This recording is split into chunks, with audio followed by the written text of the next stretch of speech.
Hello guys and welcome back to codes.sopism। आज हम हमारी वीडियो में मेमोरी के बारे में पढ़ने वाले हैं। और मेमोरी का जो टॉपिक है वो हमारे लिए बहुत इंपॉर्टेंट होता है। हमारे प्रोग्राम्स में मेमोरी को मैनेज कैसे करते हैं और उनका एलोकेशन कैसे होता है, ये सब हमें पढ़ना है। और यही हम अपनी कमिंग वीडियोस में पढ़ने वाले हैं। तो गाइस इन सारी वीडियोस को बहुत अच्छे से देखना और आज का हम टॉपिक शुरू करते हैं। मेमोरी एलोकेशन को हमें पढ़ना है। मेमोरी एलोकेशन होती क्या है? Memory allocation is a process by which computer programs are assigned with memory space। मतलब हमारे कंप्यूटर प्रोग्राम्स को कोई मेमोरी मिलती है हमारे रैम में, उसी को हम मेमोरी एलोकेशन कहते हैं। और हमने अभी तक बहुत देखा है कि हम ऐसे मेमोरी एलोकेट कराते थे। कोई भी वेरिएबल हम जब डिफाइन करते थे, जैसे हमने यहाँ पर मान लो n को डिफाइन किया जो इंटीजर टाइप का है, तो ये एक 4 बाइट्स की मेमोरी ले लेगा जो n के लिए होगी। और ऐसे ही कैरेक्टर टाइप का एक c वेरिएबल है, तो ये एक 1 बाइट की मेमोरी लेगा। और ऐसे ही एरेज, ये वाला एरे हमारा 40 बाइट्स की मेमोरी लेगा क्योंकि 10 एलिमेंट्स है इसमें और हर एलिमेंट इंटीजर टाइप का होगा, तो 4 इंटू 10 हो जाएगा और वो 40 हो जाएगा। और ऐसे ही कैरेक्टर टाइप का एक एरे है, तो ये हमारा एरे 24 बाइट्स लेगा क्योंकि कैरेक्टर का 1 बाइट होता है जो एक एलिमेंट होता है।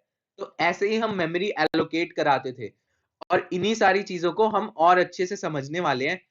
तो memory allocation is done either before or at the time of program execution. इसका मतलब मेमोरी जो एलोकेशन होती है ना, वो या तो पहले हो जाएगी या प्रोग्राम एग्जीक्यूशन के टाइम पे होगी। इससे पहले का मतलब क्या है कि जो हमारा कंपाइलेशन प्रोसेस होता है, जब हम किसी प्रोग्राम को भेजते हैं रन कराने के लिए, तो वो पहले कंपाइल होता है। तो जो कंपाइलेशन प्रोसेस होता है उसी में हमारी जो मेमोरी एलोकेट हो जाती है, वो एक टाइप की मेमोरी एलोकेशन होती है। और जो हमारी दूसरी मेमोरी एलोकेशन होती है वो हमारे रन टाइम पे होती है। मतलब जब हमारा प्रोग्राम रन होना शुरू हो गया तो उसके साथ वो मेमोरी एलोकेट होगी। And there are two types of memory allocation, और इन्हीं दोनों मेमोरी एलोकेशंस को आज हम पढ़ने वाले हैं। और हमारी पहली जो मेमोरी एलोकेशन होती है उसे हम कहते हैं स्टैटिक मेमोरी एलोकेशन, और दूसरी जो मेमोरी एलोकेशन होती है उसे हम कहते हैं डायनामिक मेमोरी एलोकेशन। स्टैटिक से आपको समझ ही आ रहा होगा, स्टैटिक मतलब जो एक जगह पे रहती है, जो रुकी रहती है, और डायनामिक मतलब जो चलती है। अभी हम इन कॉन्सेप्ट्स को समझने वाले हैं, अभी देखने वाले हैं हम ये कैसे होगा। स्टैटिक मेमोरी एलोकेशन क्या होती है? Static memory is allocated for declared variables by the compiler.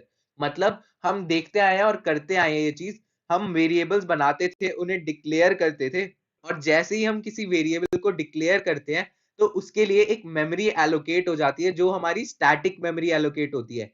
मतलब ये जो हमारी मेमोरीज है, आज तक हम जो हम पढ़ते आए हैं, आज तक जितना भी हमने पढ़ा है उनमें हमने वेरिएबल्स ही बनाए हैं, और उन वेरिएबल्स की जो मेमोरी होती है वो स्टैटिक मेमोरी होती है। मतलब हम प्रोग्राम के एग्जीक्यूशन से पहले ही वो मेमोरी एलोकेट करा देते हैं और वो memory throughout the program रहती है, और इसीलिए उसे स्टैटिक मेमोरी कहते हैं। क्योंकि ये मेमोरी क्या करेगी, हमने एक एन बनाया तो वो जाके हमारे रैम में बैठ जाएगा और 4 बाइट्स की मेमोरी ले लेगा।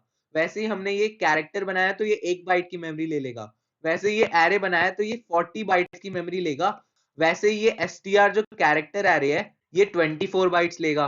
और ये जो जितनी भी मेमोरीज हैं जो हम बनाते आए हैं आज तक, ये जाके रैम में बैठ जाती है और बोलती है कि ये मेरी मेमोरी है और थ्रू आउट द प्रोग्राम मैं इस मेमोरी पे बैठा रहूंगा। तो इसीलिए वो स्टैटिक मेमोरी होती है। और अभी तक हम स्टैटिक मेमोरी को बहुत अच्छे से पढ़ते आए हैं, बस हमें पता नहीं था कि ये स्टैटिक मेमोरी है। और इसमें ये है कि the address can be found using the address of operator and can be assign to a pointer. मतलब हमने देखा है यहाँ पर कि हम जितने भी वेरिएबल्स बनाते थे उन सब के लिए हम एड्रेस निकाल सकते हैं। एड्रेस ऑफ ऑपरेटर मतलब हमारे एम्परसेंड ऑपरेटर को यूज करके। और ये जितने भी एड्रेसेस हैं ये सारे असाइन हो सकते हैं किसी पॉइंटर को। और सबसे इंपॉर्टेंट बात अभी स्टैटिक मेमोरी के लिए हमारे लिए ये है कि the memory is allocated during compile time.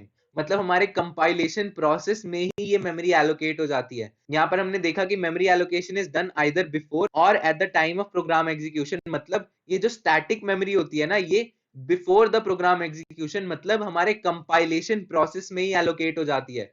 और हम स्टैटिक मेमोरी को देख चुके हैं और हमने बहुत कराया है स्टैटिक मेमोरी एलोकेशन। लेकिन हमारे लिए यहाँ पर इंपॉर्टेंट था ये जानना कि इसे हम स्टैटिक मेमोरी एलोकेशन कहते हैं। और जो दूसरी मेमोरी एलोकेशन है जिसे हम बोलते हैं डायनामिक मेमोरी एलोकेशन, इसको हमें पढ़ना है। और कमिंग वीडियोस में इसी को हम बहुत अच्छे से पढ़ने वाले हैं। इसमें होता क्या है, memory allocation done at the time of execution मतलब run time is known as dynamic memory allocation. मतलब हमारा जब प्रोग्राम रन होना शुरू हो गया, हमने उसको रन करने के लिए भेजा, तो वो पहले कंपाइल होगा, उसके बाद वो रन होता है। तो कंपाइलेशन प्रोसेस में हमारी स्टैटिक मेमोरी एलोकेशन हो गई। फिर जो हमारे रन करने के टाइम पे जो मेमोरी एलोकेट होती है उसे हम कहते हैं डायनामिक मेमोरी एलोकेशन। वो जो मेमोरी होती है वो एक बार एलोकेट हो गई तो उसे हम वापस हटा भी सकते हैं और उस पर किसी दूसरी मेमोरी को भी एलोकेट करा सकते हैं। वो चीज हम बहुत अच्छे से अभी देखेंगे कि कैसे हम वो कर सकते हैं। और इसीलिए इसे डायनामिक मेमोरी एलोकेशन बोलते हैं, क्योंकि ये बैठ नहीं जाता उस जगह पे और बैठ के ये नहीं बोलता कि मैं पूरे प्रोग्राम में इसी पे रहूंगा और यहाँ से हटूंगा नहीं। उसे हटाने का भी हमारे पास प्रोसेस होता है और वो हम देखेंगे अभी। तो इंपॉर्टेंट अभी यहाँ क्या है समझना कि functions calloc and malloc support allocating dynamic memory. तो ये डायनामिक मेमोरी एलोकेट कैसे होती है भाई? अभी तक हम देखते आए हैं कि यार ये हम स्टैटिक मेमोरी कर देते हैं, मतलब हम डिफाइन कर देंगे किसी भी वेरिएबल को तो वो स्टैटिक एलोकेशन हो जाएगा। लेकिन हम यहाँ पर डायनामिक मेमोरी को कैसे एलोकेट कराएंगे? तो ये जो डायनामिक मेमोरी एलोकेशन होती है ये कैलॉक फंक्शन, मैलॉक फंक्शन, इन टाइप के फंक्शन से होती है और ये फंक्शन सपोर्ट करते हैं डायनामिक मेमोरी एलोकेशन में। And in the dynamic allocation of memory, space is allocated by these functions. When the value is return by the functions it is assigned to pointer variables.